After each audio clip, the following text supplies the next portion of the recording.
చూడండి, ఈ వృశ్చిక రాశి జలతత్వాన్ని కలిగి కుజుని ఆధీనంలో ఉంటుంది. ఈ రాశి వారు దృఢ శరీరులై చూచేందుకు ఆజ్ఞలు ఇచ్చేవారుగా ఉత్తేజపరిచేవారై ఉంటారు. స్వతంత్రత, బాధ్యత, ధైర్యము, సాహసము, హోదా, హుందాతనము, ఆయా శక్తియుక్తులతో ఇతరులని ప్రభావితం చేసేవారై ఉంటారు.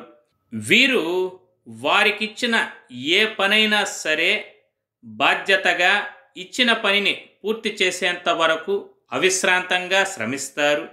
ఇలా వృశ్చిక రాశి, వృశ్చిక లగ్నంలో జన్మించిన వారి జీవితం మొత్తం అనగా మీ బాల్యం నుంచి వృద్ధాప్యం వరకు మీకు ఎప్పుడు ఏమి జరుగును, ఏ ఏ దశలు మీకు చక్కగా కలిసి వస్తాయి, ఈ వీడియో గురించి పూర్తి సమాచారం కొరకు కింద కనపడుతున్న లింక్ని క్లిక్ చేసి చూడగలరు.